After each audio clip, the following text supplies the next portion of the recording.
مساكم الله بالخير. قبل 100 سنة تقريبا، في عام 1327 هجري الموافق 1919 ميلادي، أصيبت نجد بمجاعة لم يعرف لها مثيل. المجاعة كان لها سببين. السبب الأول هو قحط وجدب أصاب المنطقة بسبب قلة الأمطار. أما السبب الثاني فهو كان متعلق بالحرب العالمية، حيث كانت ألمانيا تقطع طريق الملاحة من وإلى الهند لضرب وتعطيل مصالح بريطانيا، وهذا أدى إلى مجاعة لم يعرف لها مثيل، حصلت فيها قصص مأساوية لا يتخيلها عقل. هذا تسبب بنزوح الكثير منهم إلى الرياض والكويت، حيث كان الملك عبد العزيز يقيم المآدب يوميا في الرياض، حيث فتح مركزين للأطعام في الرياض، ومع ذلك لم يستطيعا تلبية الأعداد الهائلة. ثم فتح مركز ثالث أو مكان ثالث للأطعام في الخرج، وأصبح يوزع المؤنة للجياع اللي قدموا من نجد بحثا عن لقمة العيش. من القصص المأساوية التي حصلت في نجد أو المشاهد اليومية أن الجياع كانوا يقعون في الشوارع والأسواق من شدة الجوع ويغمى عليهم حتى يموتوا، وأن الناس كانت تتقاتل على الميتة وعلى الجيف، يأخذوا من لحمها ويطبخوا حتى يطعموا أطفالهم. وكانت النساء تجمع من الأعشاب غير الصالحة للأكل أو التي لا يأكلها البشر، وتطبخها وتطعم أولادها من هذا المرق. كان أهل نجد يطبخون جلود الجيف ويأكلوها، واللي كانوا يسافرون بحثا عن الطعام كانوا يسافرون الأسابيع وربما شهر وليس معهم إلا الجراد المطحون. يروي أحدهم أنهم كانوا سيأكلوا طفل معهم في السفر، ولم ينقذ هذا الطفل إلا أنهم رأوا كلبة، فتبعوا الكلبة فوجدوا أن عندها صغار، فذبحوها هي وصغارها وأكلوهم بالكامل. يروي أحد من أكلوا الكلبة أو يصف المشهد بأنهم أكلوا كل شيء ولم يبقوا فيها شيء حتى كراعينها. كان الأطفال يتسولون يطرقون الأبواب بالليل يبحثون عن الطعام، فإذا فتحت الأبواب في الصباح يلقونهم ميتين عند الباب. أثناء هذه المجاعة عاش مجموعة من الناس على الجت أو البرسيم، فلما جاء الصيف ماتوا كلهم جميعا. أثناء هذه المجاعة في نجد كانت الدول حولنا ينعمون بما لذ وطاب من الخيرات، خصوصا في الشام والعراق وإيران، ولكن هذه المجاعة لم تزد أهل نجد إلا قربة وطاعة من الله وصبر على ما ابتلاهم به. وبعد هالمجاعة بسنة أو سنتين جاءت سنة تسمى سنة الرحمة، لكثرة ما ترحموا على الناس اللي ماتوا. بادت أسر بالكامل عن بكرة أبيها، وكذلك بادت قرى بالكامل بسبب الطاعون، ومع ذلك صبروا واحتسبوا وازدادوا قربا من الله، وكان اللي حولهم ينعمون بالنعم ولا يشكرون. فبدل الله حالنا إلى ما ترون من نعم ولله الحمد بصبر أجدادنا اللي صبروا على هذا البلاء، وبدل الله تعالى حال من كفر بالنعم وجحد وأسرف بها. هناك فتوى قديمة صدرت من علماء الصومال تجيز نقل الزكاة إلى نجد، ويمكن نقلت لكم بسناب قبل فترة اللي متابعيني من زمان أن مسجد الدولة الكبير قد بني على نفقة تجار الهند، وهذا لا يزال مكتوب إلى اليوم على مسجد الدولة الكبير القديم وليس الحالي، والقديم بجانب الحالي. فاللي بدل حالنا بصبرنا إلى هذه النعم، واللي بدل حال غيرنا بكفرهم النعم، قادر على أن يبدل حالنا مرة أخرى ويرجعنا إلى تلك السنين الجدباء. والقاعدة في ذلك واضحة، هي قوله تعالى: لئن شكرتم لأزيدنكم ولئن كفرتم إن عذابي لشديد. فلا تظن أن النعمة اللي أنت فيها أتت بالساهل، أتت بتضحيات قدمها آباؤنا وأجدادنا.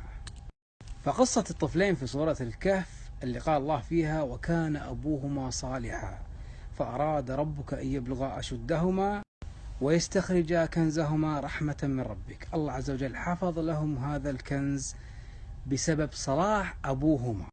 ويقول بعض علماء التفسير أن أبوهما في هذه الآية كان هو الجد السابع لهما.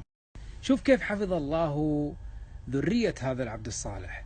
فقد نكون نحن الآن ننعم بصلاح أجدادنا وآبائنا. فتأملوا النعم اللي احنا فيها، واشكروا الله ليزيدكم ولا تسرفوا ولا تبذروا. فمن رزقكم هذه النعم ومنع غيركم منها قادر على أن يمنعكم منها أيضا. فيجب على المجتمع أن ينبذ مظاهر الإسراف والتبذير ولا يجعلها من الأمور التي هي مدعاة للفخر. وإذا أردنا أن تستمر هذه النعم وتزيد يجب علينا أن نحذو حذو الأجداد ونتقرب إلى الله أكثر، وأن لا نسرف ولا نبذر، وأن نشكر من بيده الرزق لكي يزيد رزقنا. منو كان يفكر أو يتخيل أن سوريا حديقة العرب وأكثر دولة عربية فيها ماشية وأغنام ولا يعرف أهلها أكل الطعام البايت اليوم يموت فيها الناس من الجوع؟ ما حد كان يتخيل هالشيء. الله يرفع عنهم ولا يبلانا. وإذا ما نبي الله يبلانا يجب أن نفكر بكل لقمة طعام ترمى في القمامة، وكل لقمة طعام تزيد عن حاجتنا وتقع على السفرة، وكل طعام نطبخه زايد عن حاجتنا. كل هذا لازم نفكر فيه، ولازم كل ما نشوف لقمة طعام نتذكر قوله تعالى: لئن شكرتم لأزيدنكم ولئن كفرتم إن عذابي لشديد. وترى هذه الدول والشعوب اللي الله بدل حالها، الله عز وجل بدل حالهم بما كانوا يصنعون. وضرب الله مثلا قرية كانت آمنة مطمئنة يأتيها رزقها رغدا من كل مكان فكفرت بأنعم الله فأذاقها الله لباس الخوف والجوع بما كانوا يصنعون. فكل الدول اللي فيها خوف وجوع أذاقها الله هذا الأمر بما كانوا يصنعون. فيا من تتذمرون على النعم وتتشرطون وتسرفون وتبذرون، احذروا من تحول النعم وأسبابه، لأننا أصبحنا بكل أسف نرى أسباب تحول النعم. اللهم هل بلغت؟ اللهم فاشهد. تنويه: أنا أخطأت في الآية الصحيح فأذاقها الله لباس الجوع والخوف وليس الخوف والجوع.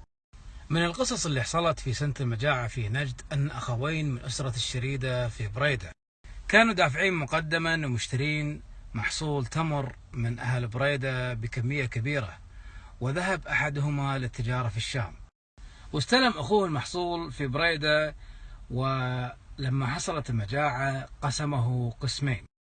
كان كل قسم من القسمين طوله تقريبا 50 متر، كمية هائلة من التمر، فغطى أحدهما وترك الآخر مكشوف.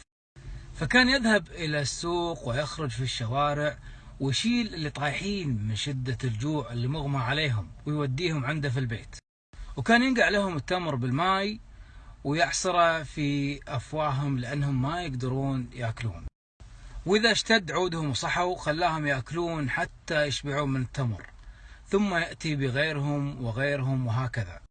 واللي يقدرون يأكلون في محلهم كان يأخذ لهم التمر ويوزع عليهم حتى أباد نصيبه كامل من التمر. فلما رجع أخوه من السفر سأل عن المحصول وعن التمر، قال له: أنا نصيبي بعته. فاستنكر أخوه اللي جاي من الشام، قال له: شلون بعته؟ احنا متى قسمنا أصلا حتى تبيع قسمك؟ فقال له: أنا بعته بطريقة أخشى ألا ترغب أنت ببيعه بنفس الطريقة. فقال له: كيف بعته؟ فقال: أنا بعته لله. فقال له: ما أنت بأحوج لله مني، بع تمري كما بعت تمرك. فصار يفعل مثل أخيه وينقل الجياع على كتفه ويوصلهم إلى البيت إلى مكان التمر حتى باد تمره. ويروى أن آخر كان يبحث لأبنائه عن الطعام، وكان يخرج طول اليوم ويرجع بدون شيء، حتى رأى أحدهم يجر فطيسة ويرميها بعيد عن البيوت، فلحقه حتى ذهب وقطع قطعة لحم من هذه الفطيسة ورجع بها إلى زوجته وقال لها: اطبخيها ولا تاكلين منها، وقال لها أن هذه ميتة وتركيها فقط لأبنائنا. وخرج ابنه ومعاه قطعة لحم وشافوه الجيران، فشافه جاره في المسجد وقال له: يا فلان، طابخ لحم ولا أشركتنا معاك فيه؟ قال له: ما عندي لحم. من وين لي اللحم؟ قال له: عندك لحم. قال: ما عندي لحم. قال له: شايفين ابنك وبعد الضغط عليه اعترف وقال له: ابن الحلال، أنا لما شفت عيالي بيهلكون من الجوع وجدت فطيس فقطعت منها لحمة وطبختها لهم ولم آكل منها، لا أنا ولا زوجتي. فقال له: بلغ بك الحال لهذه الدرجة؟ والله أني كنت ناوي أحج لكن حجي فيك. فأعطاه المؤنة اللي كان ناوي يحج ويتمون فيها بالطريق، وأعطاه الرحول اللي كان ناوي يحج فيها، قال له: الآن حجيت. بهذا الصبر وبهذه الأفعال أنعم الله علينا النعم اللي احنا نعيش فيها اليوم، فلنحافظ عليها.